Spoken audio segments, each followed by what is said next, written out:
네, 이렇게 LG화학 도청 사태 노동계 전체로 일파만파 번지고 있습니다.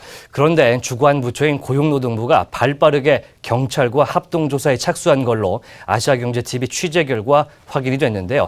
해당 사안을 단독으로 확인한 취재기자 연결해 보겠습니다. 박혜미 기자. 네, 정부 세종청사에 나와 있습니다. 네, 현재까지 고용부의 조사가 얼마나 이루어진 겁니까? 네, 먼저 LG화학 노조 불법도청 문제의 주무부처인 고용노동부가 사태의 심각성을 인지하고 있는 것이 중요합니다. 네. 그래서 확인을 해봤는데요. 고용부 노사관계법제과 관계자에 따르면 이틀 전, 그러니까 지난 25일에 LG화학 사측을 만나 관련 내용의 사실관계를 파악하는 등 고용부의 적극적인 조사가 이루어지고 있습니다. 네. LG화학의 불법 도청 사태 자체가 부당 노동 행위로 볼 수 있고 일자리 정부를 표방한 문재인 정부 출범과 동시에 터진 사건이라 고용부 자체로도 사안을 엄중하게 받아들이고 있다. 이렇게 해석할 수 있습니다. 앞서 노조 측은 해당 지역 고용부 지방관서에 부당 노동행위 구제 신청을 낸 것으로 알려졌습니다. 네, 박 기자, LG화학 노조 측이 대표이사인 박진수 부회장과 사측 관계자, 경찰에 고발하기도 했었는데요. 이렇게 되면 고용부와 경찰이 함께 조사하고 있다. 이렇게 봐야겠네요. 네, 그렇습니다. 네. 이번 불법 도청 사태에서 지금까지 제기된 혐의는 노동조합법과 통신비밀보호법 위반 혐의입니다. 경찰은 통신비밀보호법 등의 위법 혐의를 조사 중인데요.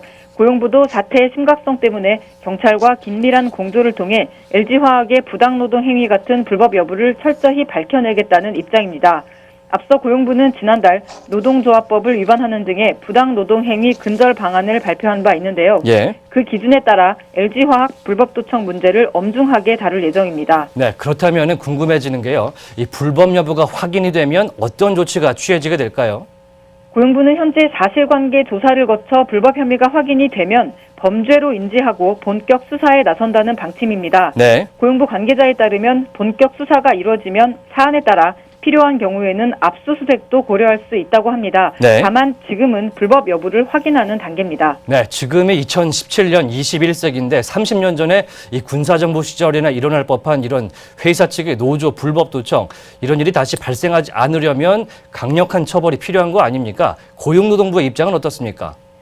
네, 그렇습니다. 지난달 고용부가 발표한 부당노동행위 근절 방안에 따르면 부당노동행위 혐의가 확인된 사업주는 시정 지시 없이 곧바로 입건하도록 되어 있습니다. 네. 또 이번 LG화학 노조 불법 도청 사태처럼 노조 활동 방해 등에 대해서도 범죄 징후가 포착되거나 다수의 피해자 발생이 우려되는 경우엔 기획수사 등을 통해 엄정한 대응에 나선다는 내용도 포함됐습니다. 네. 그만큼 이번 사태도 불법 여부가 확인되면 엄중한 조치가 취해질 가능성이 높습니다. 네, 그런데 이 사태가 이런데도 LG화학 측은 한 직원의 일탈 행위다. 이 정도 선에서 마무리를 좀 하려고 하는 것 같은데, 자, 그건 그렇고요. 권호철 기자의 앞서 보신 단독 보도처럼 이 노조 측이 고용부 노동부 장관 후보자의 청문회 일정에 맞춰서 이 대규모 집회에 나선다고 하죠. 김영주 후보자 입장은 좀 어떻습니까?